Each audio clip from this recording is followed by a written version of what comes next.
Well, folks, we have officially reached the end of the road. With the end of 2023 comes the end of the year videos. Hello, ladies and gentlemen, and movie lovers of all kind, and welcome back to the channel. As always, I am your host, Brett Murphy, and for today's video, I have a brand new top 10, actually a top 15 for you all, as I am going to be counting down my top 15 favorite movies of 2023. So 2023 was an incredibly interesting year for the movie industry, with some massive highs like the Oppenheimer double feature weekend, and some unbelievably low lows, with massive movies being huge, massive box office bombs. Some award darlings aren't getting enough recognition, other movies are just getting all the awards for no reason, being nominated in weird categories, reviews are all over the place with review bombing and things like that. The whole year is just a complete enigma. But we're going to straighten all that away today, as I am going to be talking about strictly my own personal favorite movies of this past year. And so without further ado, let's hop right into things. I'd also like to note that as much as I tried, and I saw 82 new releases this past year, which my previous record was like 61, but even with that huge number, at least for me, I still wasn't able to see everything I wanted to see this year, so there are some notable flicks that aren't going to be on this list, and those are Maestro, The Boy and the Heron, Anatomy of a Fall, Poor Things, and Past Lives. As per usual, I do have some honorable mentions. And my honorable mentions for 2023 are Air, Missing, Extraction 2, Dungeons & Dragons Honor Among Thieves, Scream 6, The Hunger Games: The Ballad of Songbirds and Snakes, Talk to Me, The Iron Claw, the Super Mario Bros. Movie, and Thanksgiving.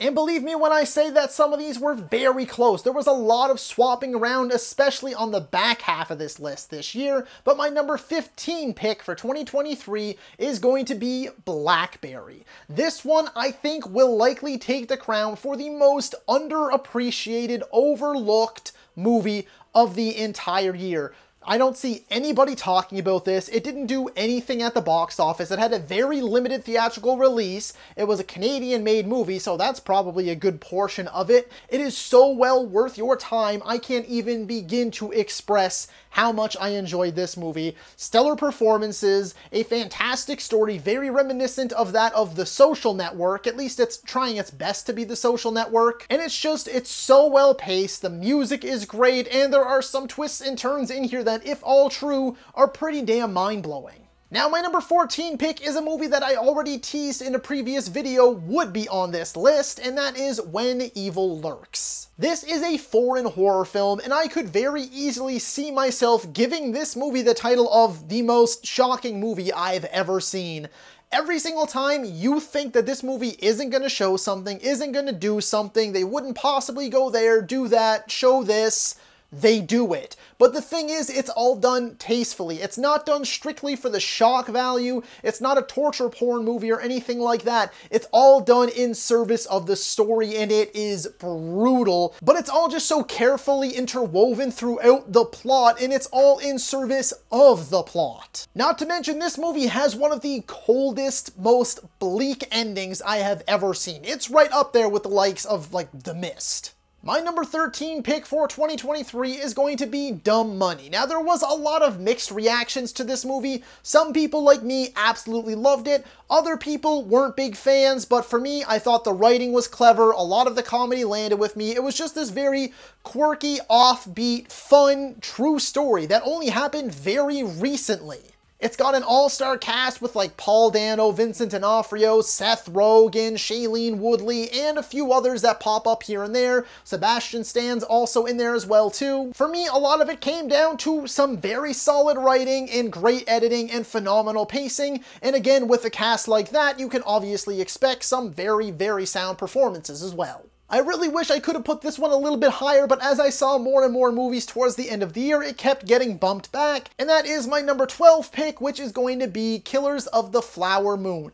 We all know that Martin Scorsese is a master of his craft. One of the best, if not the best to ever do it, and the same can be said for Leo DiCaprio and Robert De Niro. The rest of the cast too, I think occasionally outshine them. Like Lily Gladstone in particular, she is receiving a ton of praise for her performance, and I still feel like she deserves more. It is such a reserved, tender performance, but it is just, there is so much power in every little detail of what she has to offer in here. And of course, as per usual, Leo is Leo and De Niro is De Niro, and Scorsese's direction is just, he continues to prove that age is not a factor at all. His skills are on point and he doesn't miss a single beat.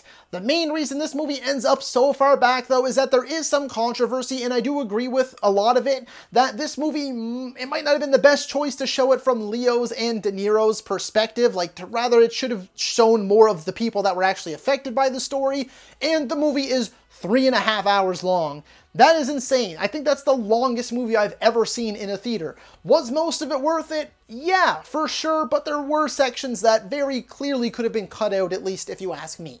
Number 11 is Godzilla -1. This is by far the best monster movie we have gotten in a long time, and it's right up there for probably one of my all-time favorites. The only one that I can think that clearly beats it for me personally, because I know some people don't love this movie, but the 2005 Peter Jackson's King Kong movie, that's one of my favorite movies of all time ever. So Godzilla -1 being in the same conversation of that is a little insane. And what's even more insane is that this is by far easily one of the best looking movies of the entire year, and it was made on a budget between 10 and 15 million.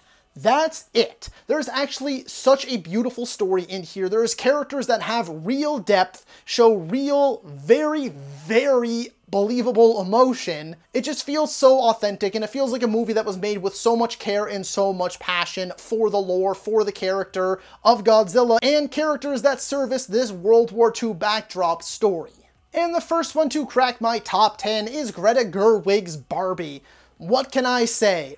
I am Ken-uff. I am Ken. I adored this movie. I laughed. The emotional beats landed with me. I think all the cast make you buy into this whole experience, because most of the actors outside of like Margot Robbie and America Ferrera are just being very they're being very cartoonish, very over the top. They're being dolls come to life, but you believe it. It's insane what they were able to do here. I loved the costume design, loved the set design, loved the positive messages for young women and really women everywhere, and like the whole mother-daughter dynamic in here as well too. Just so much of this movie worked for me. I had a blast, and this is one that I know I will be watching time and time again.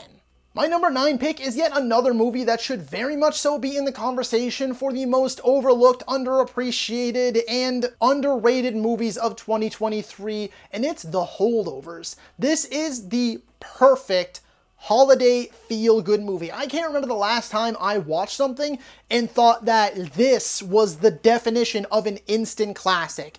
This is going to be a classic that people are going to watch during the holiday season for many years to come. On top of its main trio, the big three of Da'Vine Joy Randolph, Paul Giamatti, and Dominic Sessa, they are a powerhouse trio and one of my favorite trios in recent memory of any movie. The movie has so much jammed in here. What I love the most is just the journey. The journey is so worth it. If you take these three characters and put them where they started and compare them to where they ended in this movie, it is just so masterfully told. It is magnificently directed. It is beautiful. It's got its highs, it's got its lows, but there's no lows as in like bad points. I mean, like, you see these characters at their lowest, and it is just all so expertly done. I freaking love this movie, and I think this is going to be the sleeper hit of the award season. Number 8's probably going to be a bit of a controversial one, and that's Evil Dead Rise. For whatever reason, it seemed like early screenings and then opening weekend, people were raving about this movie.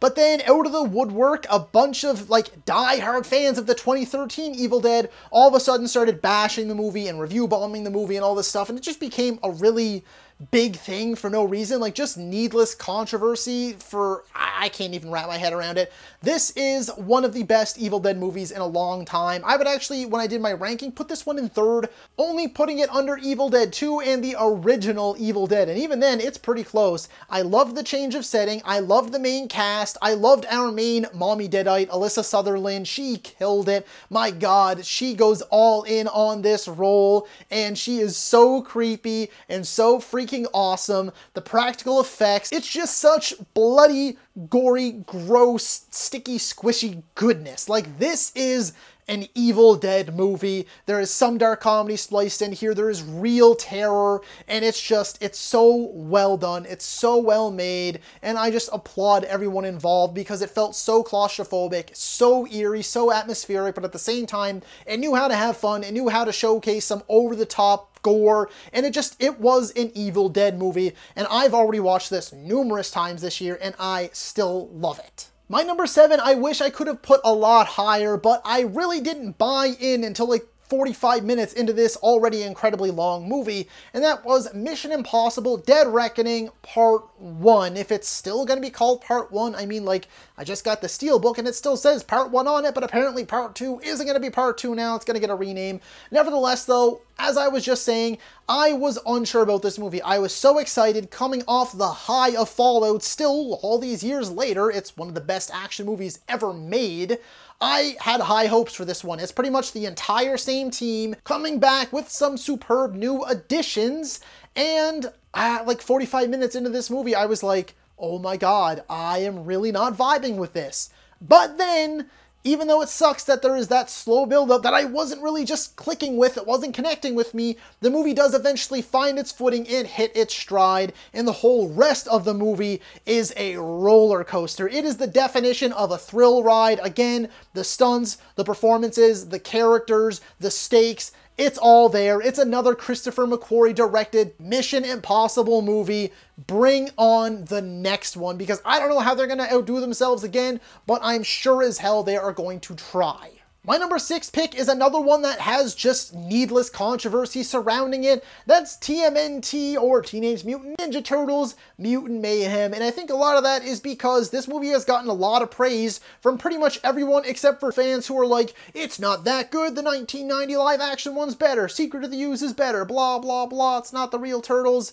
It's just stupid, loud noise in my opinion. Like, I get if it wasn't your cup of tea, cool, that's great, but you don't have to start being like, bashing everyone else who enjoys it. But I digress. I adored this movie. I love how the Turtles were played by actual teenagers this time. I loved the little small tweaks to the lore, and I loved the world that it was in. The creature design, or I guess character design, because the creatures are the characters, were great. The action scenes were a ton of fun. I laughed a whole hell of a lot in this movie, and it's just a good, wholesome throwback. It is the Turtles at their absolute best, in my own humble opinion, as someone who's been watching the cartoons since I could rent them on VHS. Yeah, going that far back. Number 5 is the movie that I actually gave the crown to for the most underrated, overlooked movie of the year, and that is Netflix's Nimona. Another animated flick that is cracking the list very, very high up, because a lot of praise for animated movies this year, but nevertheless, Nimona, what I adored the most about this movie is what it stands for.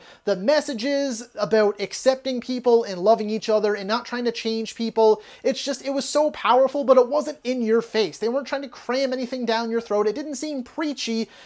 Everything was done in service of the greater story. Like, this was the concept, but it's just so beautifully told with wonderful animation and truly magnificent voice work from the entire cast. I loved the weird, fantastical, sci-fi, fantasy world it was set in, but that really is the biggest thing for me, is the way I walked away from this movie feeling different. And I know that sounds dramatic, but I did feel different. I was clicking with this movie the whole way through, and it just hit me. Like, it really, really hit me. And I think this is not only a great watch for all ages, but it's an incredibly important watch for a lot of people. It's wholesome, it's worth your time, and I really wish it was getting a lot more attention than it is. My number 4 pick is an obvious one. If you know me at all, you know I'm a huge sucker for big, bombastic action movies, and it doesn't get any better, any cleaner, or any slicker than John Wick Chapter 4.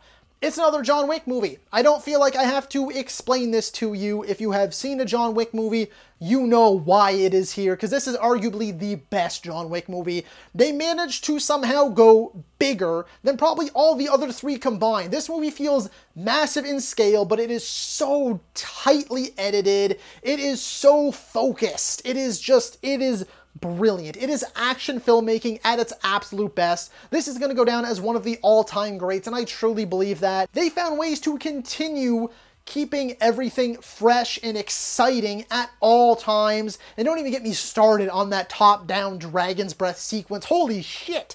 I felt like I was watching a video game come to life. So awesome, totally bonkers, absolutely bananas. If you haven't, for whatever reason, watch John Wick Chapter 4. Watch the other three first if you haven't already, but if you have watched the other three and you haven't watched 4 yet, because it is like 3 hours, watch John Wick Chapter 4. My number 3 pick, and this one pains me because it is made by my favorite director of all time.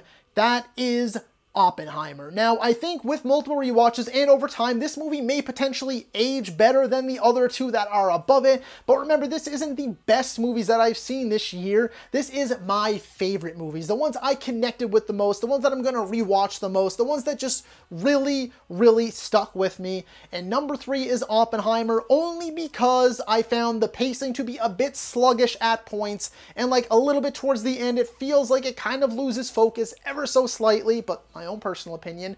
However, this is one of the most well-made movies, just so perfectly crafted and put together things I think I have ever seen.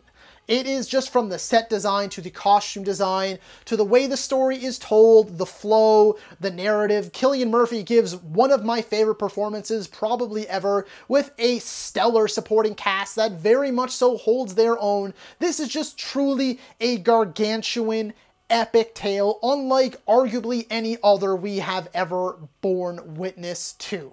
And yes, some people are going to say it's boring. Some people are going to say they fell asleep. Some people are going to say they hated it. Not me. Oppenheimer was exactly what I expected, and after Tenet, which I thought was very meh, this was a huge return to form for Nolan, and exactly why I love the filmmaker. For number 2, we're going back to the animation side of things with Spider-Man Across the Spider-Verse. This very easily could have been number 1. My only gripe is part 1 sometimes irk me when movies end on a cliffhanger and they're expecting you to come back for another one. You know you're not getting a complete story, it doesn't always work. Thankfully though, even though this does end on a cliffhanger, it's such an insane cliffhanger that I already can't wait for Beyond the Spider-Verse. Like, I need that injected into my veins now. The movie has some of the best, most unique, and magnificently stylized animation I have ever seen, and I know I'm just throwing expressive words everywhere here. The voice cast, again, it's a lot of returning players, some new ones as well, and this one is just, it's got Spider-Man fan service written all over it, but as a fan who looks to be serviced, I thought it was awesome, pointing out all the Easter eggs, pointing out all the different Spider-Men or women or spider things, like the Spider T-Rex and stuff like that in here. The movie is just so much fun and so energetic and so high octane, but it also has so many personal moments, so many deep cutting moments, and just, it's jam-packed. And that's what I love about these Spider-Verse movies, the two of them, is that they know how to be Spider-Man movies and have that like amusement park feel, but then they also know how to have so much for its audience to connect with, and Across the Spider-Verse is a prime example of doing that well. Number 1 shouldn't come as a surprise to anyone. If you know me at all, you will know that the only movie I gave a true 10 out of 10 to this year, and still my favorite movie of 2023, is Guardians of the Galaxy Volume 3. Not everyone's going to agree with this. In fact, a lot of people will probably completely disagree with this. But this is just the movie that was my personal favorite. I have seen it numerous times now, and it still hits me just as hard. It's got some unbelievably dark moments, but it also has so many uplifting moments. I was crying my eyes out, but then the next second, I would be laughing my ass off. And the next second, I'd be filled with adrenaline as we went through this just insane cuckoo bananas action sequence, and then just James Gunn knows how to do it. It is a Marvel movie that doesn't feel like it's coming off an assembly line. It's one that feels like it was made by a real person who had a plan, who had a vision. It feels so carefully and delicately put together. There is so much love for from the cast and the crew in here. There is so much love for the audience and the source material. It truly is a marvel. I love this movie. I truly love it. And I think it's the best post-Endgame movie. Yes, even beating No Way Home. That's how much I adore this movie. It has stuck with me since I first saw it. I think it's just such a perfect ending. I really don't want to see these characters ever again. Will we? Probably, but it was the perfect ending to a near-perfect trilogy. It was a perfect ending for all of these characters' arcs. It was perfect to me. And again, not everyone's going to agree with that. That's totally fine. But this movie, it hit me in all the right places. And it is without a doubt my favorite movie of 2023. So that is all for today's video, folks. Be sure to let me know down in the comments if you agree or disagree with my top 15 favorite movies of 2023. But while you're at it, and more importantly, be sure to let me know what are your picks for your own personal favorite movies of 2023. If you're a movie lover whatsoever, then my channel is the place to be for you, be it top 10s, 15s like this one, ranking videos, versus videos, tier videos, I have it all, and so much more, with plenty going on behind the scenes that I promise will be revealed incredibly soon, and already well over 1,000 videos on the channel for you to enjoy with near daily shorts. So if you enjoyed this particular video, then be sure to hit that thumbs up button. And if any of that sounds like it's right for you and you want to see more from me, then smash that subscribe button right now. While you're at it, don't forget to ring that little bell icon. That way you can be notified about all of my latest uploads. And as always, stay safe. Thank you so much for watching, and that's a wrap. Hey you, yeah you, if you made it this far, just know I appreciate you, and while you're here, consider hitting that subscribe button.